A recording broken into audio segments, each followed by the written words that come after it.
네, 반갑습니다. 시애틀 우소방입니다. 오늘은 시애틀 북동쪽에 있는 월레스 폴 주립공원을 소개하도록 하겠습니다.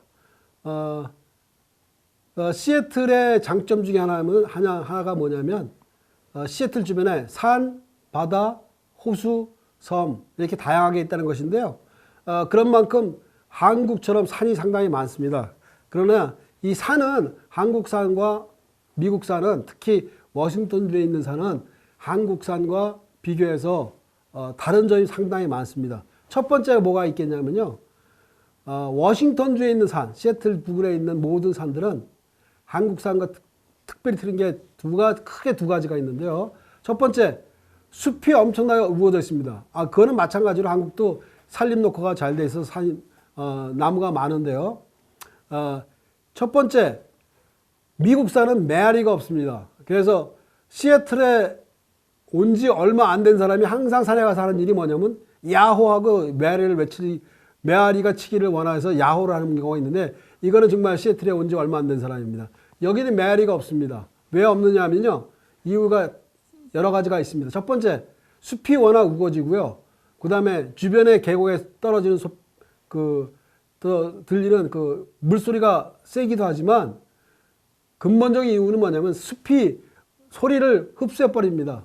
그리고 한국의 대부분의 산은 화강암이 많은 반면에 이 워싱턴주에 있는 산은 화산이 폭발한 다음에 생겨난 편마암 또는 현무암이 많기 때문에 소리를 자체를 먹어버립니다. 그래서 여기는 항상 휴대해야 될 게 뭐냐면 비상시를 대비해서 호루라기를 준비해야 됩니다. 목소리는 들리지 않습니다. 그리고 목소리는 소리를 지를수록 잠기기 때문에 항상 산에 다닐 때 호루라기를 가지고 다닐 것을 추천합니다. 아무튼 이 월레스 폭포는요, 시애틀 북동쪽에 있는데요, 2번 도로로 하이웨이 2로 가다 보면 골드바라는 이름을 가진 조그만 마을이 나옵니다. 거기서 이제 가게 되는데요, 그 부근에 있습니다. 그래서 가는 길은 그냥 요즘에 이제 GPS가 발달됐기 때문에 월레스 폴 스테이트 파크라고 치면 가는 길이 나오고요. 시애틀에서 갈 경우에 1시간 미만의 거리입니다. 1시간 미만의 거리가 됩니다. 그래서 그렇게 멀지 않습니다. 그래서 이제 가게 되면 총 거리는 파킹 랏에서부터 스테이트 파크 주립공원에 들어갈 때 필요한 게 뭐냐면 패스가 필요합니다. 이 워싱턴에는요, 주립공원에 갈 때는 뭐가 필요하냐면 디스커버리 패스라고 있습니다. 디스커버리 패스가 있는데요, 1년에 30불입니다. 그래서 그럼 30불을 주게 되면 큰 마켓에 가게 되면 디스커버리 패스를 파는데 패스를 줍니다. 그래서 차량에 거울 있는데 걸으면 되는데요, 1년짜리는 30불. 데일리 패스는 현장에 가서 봉투에다가 10불을 넣으면 됩니다. 그래서 주차장으로부터 올라가는 왕복 거리는 약 5.6마일입니다. 근데 요즘에 가는 조금 전에 소개한 디스커버리 패스가 바로 이겁니다. 네. 보셨죠? 그래서 이거를 걸어 놓으면 되는데요, 1년짜리입니다. 산 날짜로부터 나오고요. 여기 차량 번호를 적게 되어 있습니다. 네. 잊지 마시고요. 그 다음에 가게 되면 디스커버리, 가게 되면요, 월레스 폭포가 유명한 게 뭐냐면, 폭포를 모두 이제 다양한 폭포를 보게 되는데요, 주차장으로부터 제일 높은 데까지가 이제 크게 세 가지 폭포를 볼 수가 있는데요, 로우 폭포, 그 다음에 미들 폭포가 있고요, 어퍼 폭포가 있는데요, 그 세 가지 폭포가 있는데, 정말 우렁찬 폭포 소리가 들립니다. 근데 초보자는 미들 폭포의 중간에 벤치가 있는 곳이 있습니다. 거기까지만 추천합니다. 왜냐하면 겨울 산행에서 5.6마일은 여름 산행도 마찬가지지만 상당히 힘듭니다. 그리고 겨울에는 이미 눈이 쌓였기 때문에 눈길을 5.6마일 갔다 오는 것은 초보자로서는 상당히 힘들고요. 그 다음에 여기가 거의 경사도가 거의 45도 이상의 경사이기 때문에요, 미들 폭포에서 어퍼 폭포까지는 상당히 경사도가 셉니다. 그렇기 때문에 저는 추천하기를 미들 폭포까지만 가시기를 이제 추천합니다. 그리고 험한 길들은 그 계곡과 계곡 사이를 나무 다리를 만들어 놨고요. 그 다음에 나무 계단, 그리고 다양하게 그 험한 길들을 트레일을 만들어 놨어요. 나무 트레일을, 우드 트레일을 만들어 놨는데요. 참 여기는 참 시애틀은 사는 사람들은 복받은 게 뭐냐면 그 해마다 때가 되면 특히 그 겨울철을 지난 봄이 되게 되면 수많은 그 자원봉사자들이 산행을 즐기는 자원봉사자들이 그 트레일을 수리하고 보수하는 작업을 합니다. 그래서 시애틀의 많은 산악인들, 특히 시애틀에 살고 있는 다양한 산악회 회원들이 와서 이제 보수를 하게 되는데요. 그렇게 해서 여기 사는 사람끼리 하는 말이 있습니다. 세금을 내도 아깝지 않다. 그야말로 정말로 깨끗하게 그 트레일을 보수하고 갈 수 있게끔. 그래서 그만큼 한국도 산이 많지만 워싱턴에도 주변에 산이 엄청 많기 때문에 등산 애호가들, 하이킹 애호가들이 많습니다. 그래서 여기는 이제 주변에 하이킹만 하는 것이 아니라 그 그 상단 폭포를 지나게 된 그 위에는요 또 호수가 나오는데 거기까지는 추천을 안 합니다만은 여기 사람들은 거기까지 가서 등산을 나가면서 낚싯대를 가지고 가는 사람을 볼 수가 있습니다. 그래서 웬 낚싯대? 그 상단에 트라웃을 낚시를 하기 위해서 가지고 가는 겁니다. 참 재밌죠? 그러니까 산정에 호수가 있는 것입니다. 산정에 호수가. 그것뿐 아니라 이제 주변에 그 트레일, 그 다음에 마운틴 바이크, 산악 자전거를 타는 사람들. 그래서 그 다른 길이지만 월레스 폭포 그 주변에 마운틴 바이크를 타는 사람이 상당히 많습니다. 그 다음에 이제 그 미들 폭포까지 가는데 보통 빠른 걸음으로, 그러니까 최소한 매주 1회 이상 하이킹을 한 사람들은 주차장으로부터 그 미들 폭포까지 보통 1시간 이내에 올라가는데요. 아무리 천천한 걸음이라도 1시간 반 정도 되면 미들 폭포까지만 가게 되면 엄청난 폭포를 볼 수가 있는데요.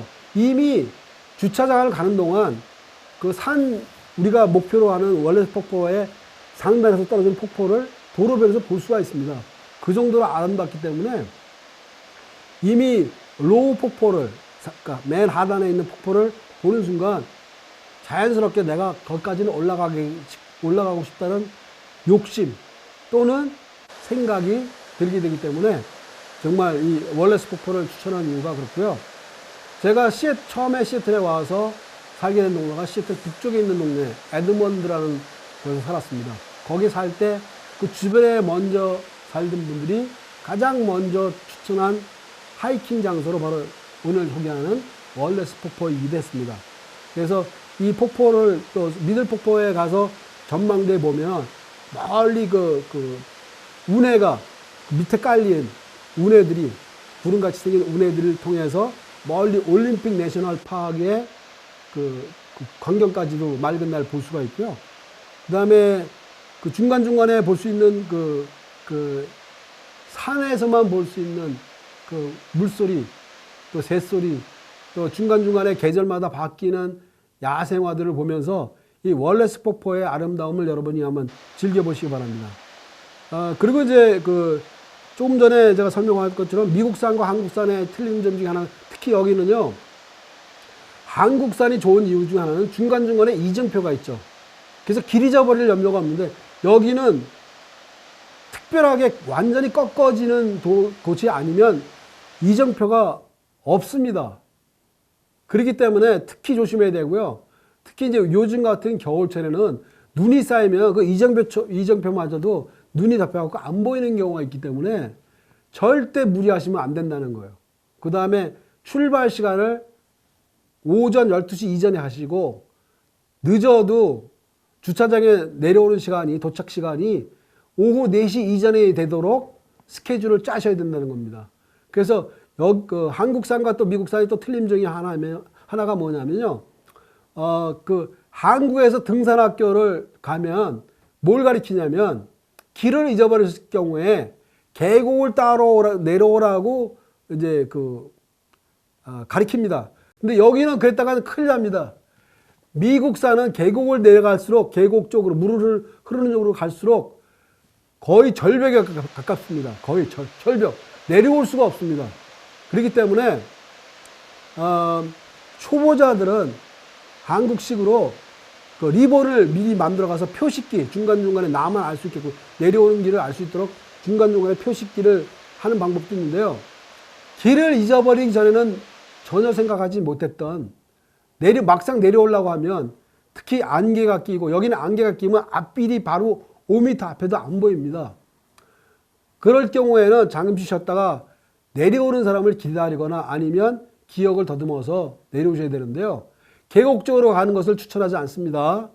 그리고 여기는 메아리가 없다는 사실, 그 다음에 호루라기가 꼭 필요하다는 사실, 그리고 항상 백팩을, 배낭을 메고 다닐 때 그 안에 충분한 물과 음료수와 간식을 가져가고요. 그 다음에 그 길을 잊어버릴 길 대비해서 랜턴, 그 헤드라이트를 준비하셔야 됩니다. 한 번은 제가 길을 잊어버린 적이 있는데요. 제 주머니에 있던 스마트폰을 기억하지 못하고 기껏 생각해내는 것이 뭐냐면 스키폴에다가 양말을 묶어서 거기에 불을 붙여갖고 그 3시간 동안 불을 켜고 내려온 적이 있습니다. 그렇게 그 미련한 경험이 있는데요. 첫 번째 우리가 생각해야 될 게 뭐냐면 비상시에 핸드폰에 있는 플래시라이트를 사용할 것.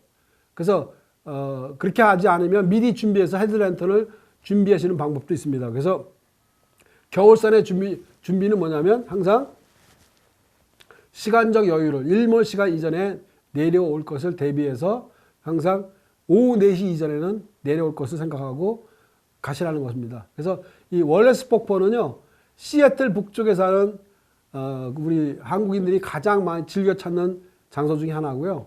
그리고 그 맑은 날이면 어김없이 수백 명의 하이커들을 만날 수 있는 곳이기도 합니다. 한번 꼭 가보시기 바랍니다.